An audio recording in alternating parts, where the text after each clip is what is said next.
one person's gift is another person's curse. Yeah. You know, I would love to be a passive person, getting tons of miradas. I get to pick and choose. Yeah. But at the same time, it's like, it's easy for me to say that, but not realize the experience entails for other people. Because let's just say someone who gets cabeceo for like tons of people, and you're just like, I don't want to hurt anyone's feelings. But then at the same time, it's like, I don't want to dance with all these people because they're terrible. God. No, hey, let's just be honest. Like the person who gets 100 cabeceos or 100 miradas from all these guys or ladies, chances are they only want to dance with 5 of them. Yeah, if that, maybe. Correct me if I'm wrong, because I'm not an expert of the, cabeceo, but I believe the lady is supposed to do the mirada first, and then we return the acceptance of the invitation with a head nod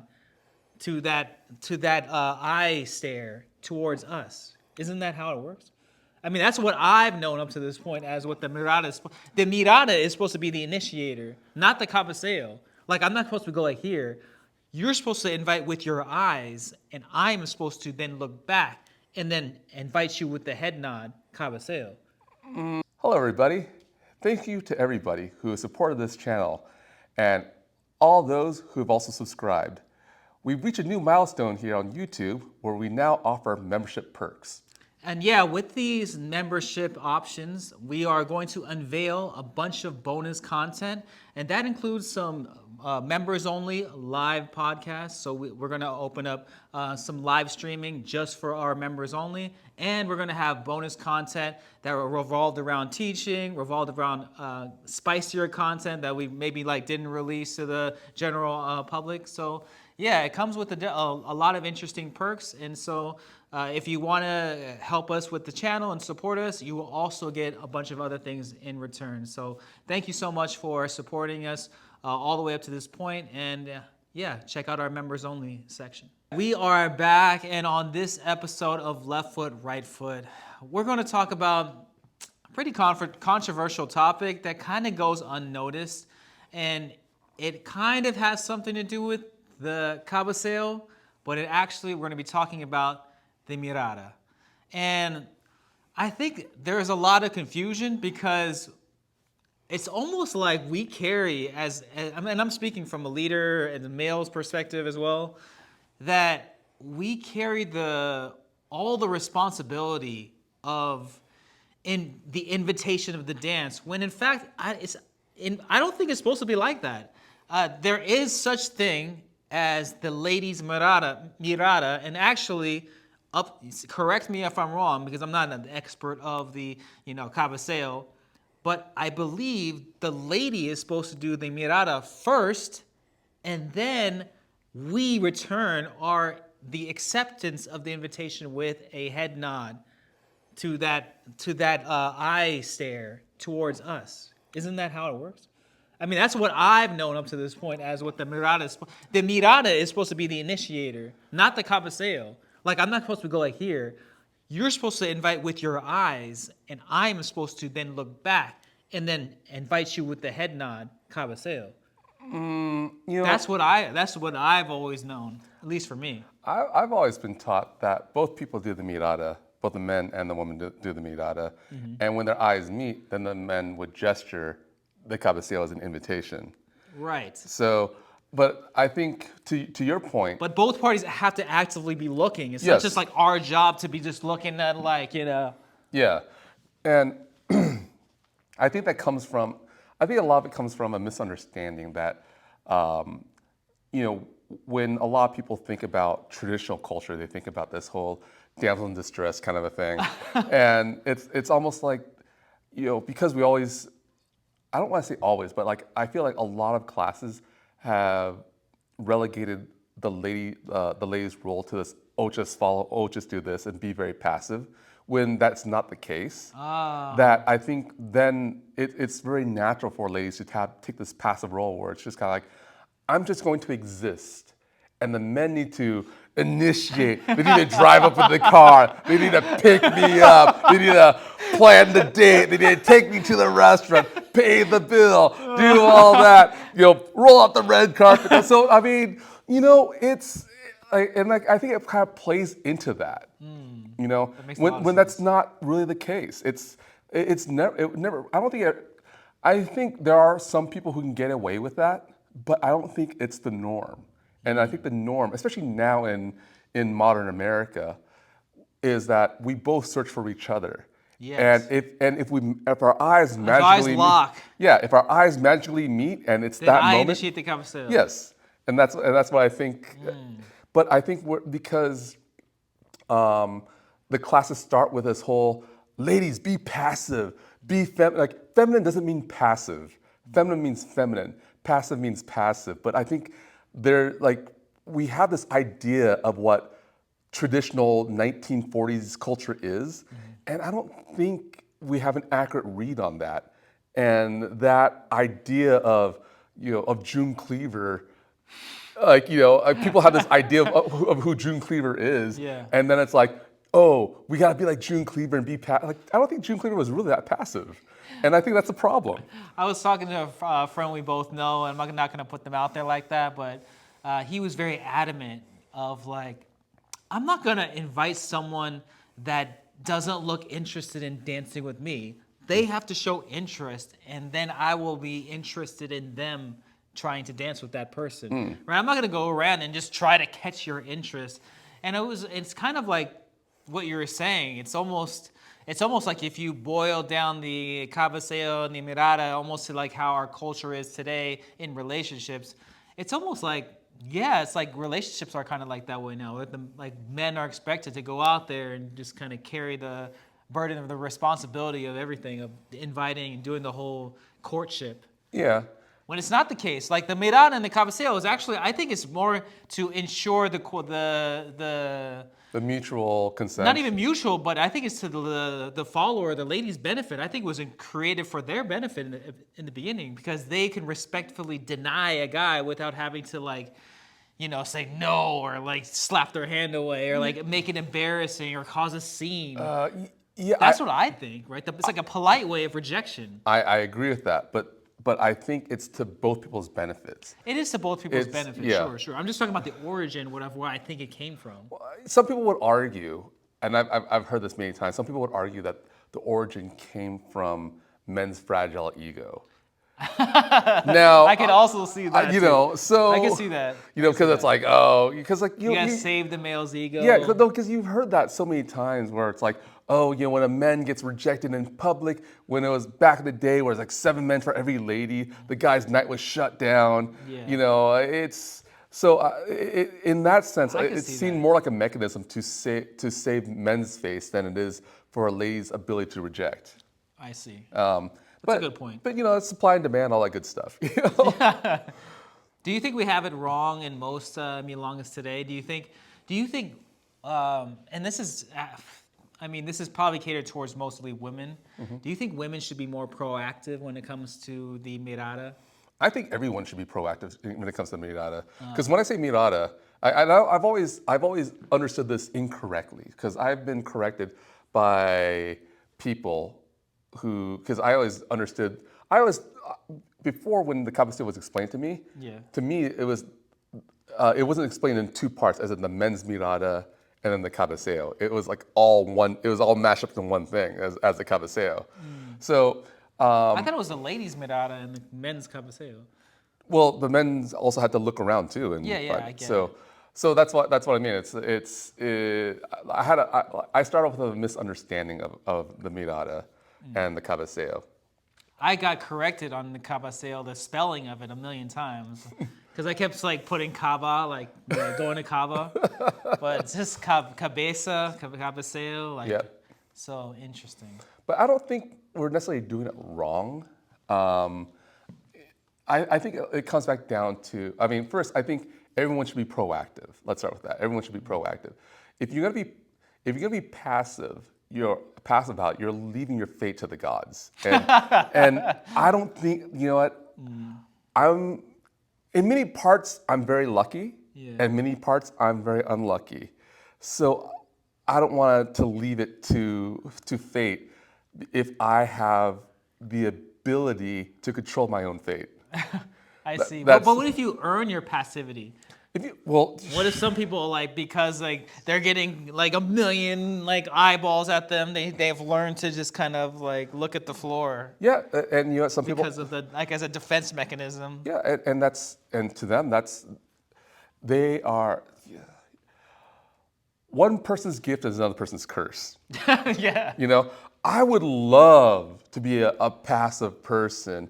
You know, getting tons of miradas. I get to pick and choose. Yeah. But at the same time, it's like, you know, it's easy for me to say that, but not realize the experience entails for other people. Because let's just say someone who gets cabeceo for like tons of people, and you're just like, I don't want to hurt anyone's feelings. But then at the same time, it's like, I don't want to dance with all these people because they're terrible. You know? God. No, hey, let's just be honest. Yeah. Like the person who gets 100 cabeceos or 100 miradas from all these guys or ladies, chances are they only want to dance with 5 of them. Yeah, if that, maybe. You know, but then like, you know, you don't want to look, because it's the same thing with the whole why guys don't want to talk to other ladies. Because then they feel like they're obligated to dance with them later. Oh. You know, the whole Cabeceo thing. Oh, yeah. You know, so that's what I mean. I might like love the idea of being passive, but I'm seeing it through rose-colored glasses, and it's easy for me to go, oh, they have such an easy life. But who knows? They might be just dodging like you know, they just might be dodging landmines left and right. And they're like, you really think this is a gift? You know what it reminds me of? It reminds me of like dating apps between men and women. Like how women have just like their DMs are just flooded no matter who they are. Yeah. Like well, all these people like, hey, what's up? Hey. Yeah. And like you just take like the regular guys like inbox on those dating apps. It's just like nothing. Few far in between. Nothing. It's like nothing. It's like 500 emails to get one swipe left. But I think it's kind of the case though, because. So you're saying it's like you don't know. It's hard to be a woman on dating apps because you got to filter and search through all these. Yeah, that's what I'm saying because okay, here's a sad truth about tango. At least it is for me, and that is, I think guys, we value beauty. We hold physical beauty as a sure, and I think actually women have taken that line of sight, and actually in the last 15 years have now. I feel like women are way more concerned about men's beauty now, like more than before. Yeah, but I mean, you got the whole like 6 feet tall and like 6 figures. But do you see that so much in tango? No. Yeah, we're just talking. I think that's people in general. But I think when you deal with like a niche culture like tango, it's a little different because then it goes back to like just bare basics. I think it's really easy for guys to go, oh, she's really good looking, I want to dance with her, right? Yeah. And then they take the shot, right? They don't care because then like they're in the leader position. They're like, I can lead anybody, I can lead anything. It's not a problem. She could be terrible, but it's okay as long as I get the snuggle shuffle. It's all good. But then you take a lady who's like, she's in a position where she is going to be jumping into danger because, you know, it's hard to even if you are a strong follower, it's hard to dance with someone who's not a good leader. Yeah. And still save your body and like it's one of the reasons why you don't. It's one of the reasons why you don't see female taxi dancers. I mean, they exist, but it's like one female taxi dancer for every 100 male taxi dancers. If that, you know? maybe more than maybe that. In the thousands. But what I'm saying is that the risk for ladies is a lot higher. Yeah. So you know, it's true. So I think ladies value skill more than men. Sure. And the only way you know someone is skillful is by watching them dance. And maybe not necessarily. Well, that's the caveat. The caveat is not necessarily because they could look good but feel terrible. Like, oh, I thought he was good, and then oh my God, it felt like But it's a better filter than just throwing a dart in the dark. Yeah. At least it's a filter, right? Yeah. While the guys, like, they don't need to watch a girl dance. He just goes, she Yeah, looks cute. That's true. So that's I feel like women go off like recommendations, like from Yeah. other women. They go like, "Oh, have you danced with Robert over there? You should go check it out. Go dance with." Yeah. I feel like they do that more. Of course, guys do that as well, but I feel like they do that way more. They do that way more. But actually, here's a funny thing. Do you think some ladies sabotage to keep their favorite guys to themselves? Best kept secret. Yeah, it's like, don't dance with Derek. He's terrible. Like, oh man, like, like he just he just hugs me too tight. Like, doesn't feel good at all. And then but Then why are you dancing with him all these 3 million times? It's an investment. No, but like I'm actually curious of like anyone sabotages like that. It's hard to sabotage because that means that if someone just watches you, like they're not dumb. Why do you keep dancing all these times if they're so bad? I know, but it would be funny. It's just the way my head runs. It would just be funny if like they just like secretly don't say anything to like keep their favorites to the side and like see how long they could. They keep the secret in the box before everyone else finds out. Yeah. That'd be hilarious. It's like I used to have like some like really good looking friend of mine, and he's good looking, but like he's like self-conscious. Like people kind of like don't want to tell him he's good looking because they know it might get to his head kind of thing. And so it's like he goes through life where like not a lot of people have told him he's good looking, but just he's obviously good looking, but he doesn't. He doesn't walk around with it. He doesn't walk around with like with peacocking. Yeah. Yeah. And so I guess like people are then afraid to tell him like, oh, you're so cute. Blah, blah, blah. Of course he probably gets it, but like friends and stuff like that, I find it interesting. At least that was like my high school days. So. Yeah, but so do you think? Like, so here's the other thing. Do you think so? Like in terms of recommendations, do you think girls would just say, "Oh, he's okay," or rather like he's amazing?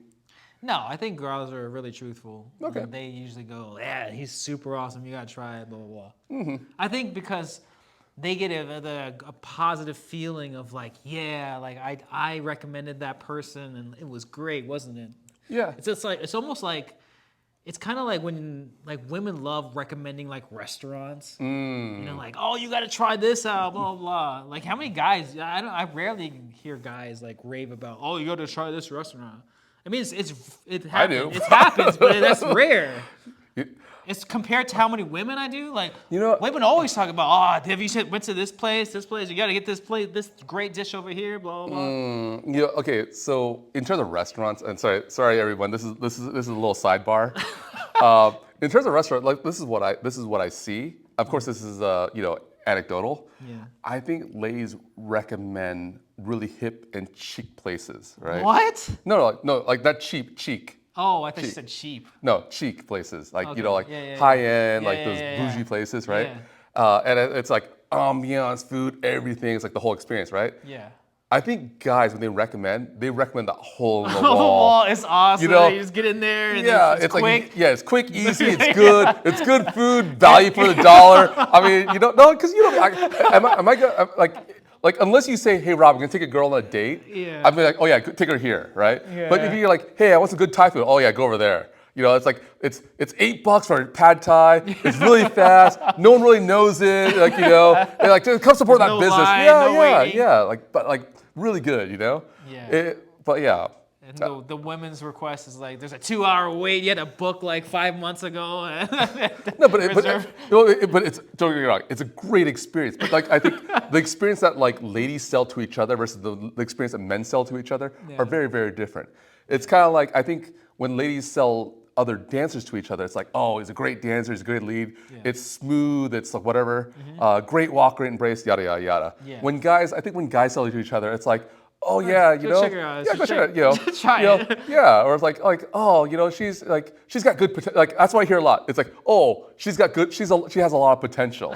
I don't hear guys recommend, oh, she's a great dancer, because a great dancer is already known by everybody. Yeah. Like when I recommend someone, it's like, oh, like it's usually like new dancer, and we talk about potential.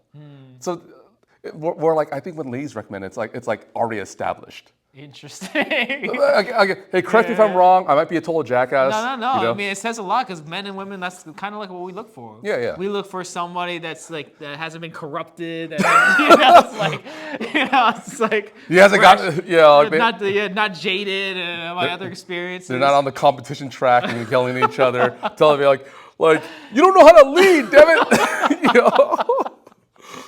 Exactly. Yeah, Exactly. that would be another topic, Oh my God. Fights you have in competition. No, but going back, Mirada Cabeceo. Yeah, you know what? I don't think we're doing it wrong, but I think we could definitely be more and more proactive on both sides. And I think a lot of it deals with personality too. I think it's either be more proactive or just be more flexible and loose with it. Because I feel like maybe sometimes, I feel like sometimes there's a certain vibe where it's just like if you're socializing and just kind of like, the Cabeceo is actually not bad because if everyone knows each other, you're just kind of like hanging out, especially like a tango marathon. It just kind of makes sense. Like, where are you from? Oh, I like that shirt. Oh, blah, blah, blah. And then you're like, oh, you want to dance? You see that a lot. Yeah. It's like. So here's a funny question. And when we talk about dating, I talk about men as being either hunters or fishers, and like I'm more a fisher, and other people are more hunters. Where like they hunt, they go after it. Like that's the one I want. They go after it. Where I'm just like I'm casting throw like I'll wait whatever snags my line. Yeah, like I'm not that picky. Like let's see what the lure gets me, kind of thing. So in that sense, in terms of the mirada, do you think most ladies are hunters or fishers? Most ladies are definitely hunters. So they're choosing they're going out and choosing their cabeceo? Most of the time. I find that well, I'm talking about like the really advanced experience. Yeah. But I'm just like general person. Oh, well, that depends, right? Because I think the newer people, they just I think they're fishers. They just lure whatever comes and I'll just dance with anybody. But that's like the first 2 or 3 year dancer. Okay. I would say, at least in my experience. Like from my experience, I think most ladies are fishers. Yeah. And a few who are like, who really want to go after specific people are hunters. Because I think a lot of times like they're casting the line and they're hoping to get a big one. They're casting the line like please be a whale, please be a whale, and then they go up like, it's a guppy, I'm just tossing it back. Yeah. Wait for it. Because I want people to have that in mind, in that sometimes if the whole fishing mentality doesn't work for you, try being a hunter. Try really going after, narrow your vision. Like, I'm going after these 3 people, and I think you never know. I think it works more than not. Definitely you have a better chance of success than not doing it. Yeah, I agree. I think you have a better chance of success, but I also think it depends on your personality too, because I think let's say if you are a pretty popular dancer, or if you're a pretty popular dancer, I think being a hunter is very advantageous. Yeah. But I think that if you're not that popular, or it's hard to stand up with the crowd, or stand out of the crowd, or stand out in the crowd, I think fishing is probably the way to go, because you have to rack up your points before you get your popularity up, and then you can convert and be a hunter. I think to make an amendment to that, I think you have to be like an active fisher. You just can't be on the island in the corner, just on the pier. Yeah. It's like you gotta run and gun. You gotta you have 3 spots, Let's new move spot. to the other side of the boat. Let's go. No, it's strong over there. Yeah, no, and I agree. And that's another thing. People park, and then they hope for the best. It's like sometimes you gotta move. You gotta be active. You gotta move. You gotta move.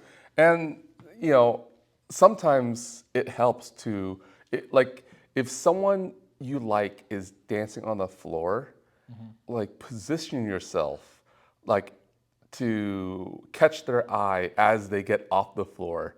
Because then it's like, oh, someone's already interested. Use that time before even the cortina shows up.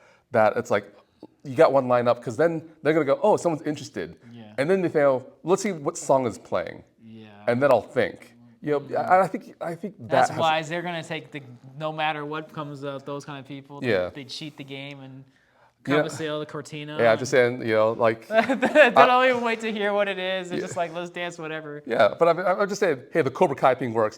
Strike first, no mercy. Oh No, but seriously, the whole take the initiative. I think take the initiative. It's very scary, but good fortune comes with those who take the risk. Fortune favors the bold. Definitely. But I hope you enjoyed our little roundabout way of talking about the Mirada and the Cabeceo. We would like to know your inputs on what's your area, what your milonga is like in terms of do you have similar experiences with us in terms of the Mirada, or maybe this is completely vastly different. We would love to know. But yeah, thank you so much for watching, and we will catch you on the next one. Thanks for tuning in to this episode of Left Foot, Right Foot. We appreciate your support, and make sure you click that subscribe button and that like button. It really helps with the algorithm, and also you receive all our latest updates. Thank you.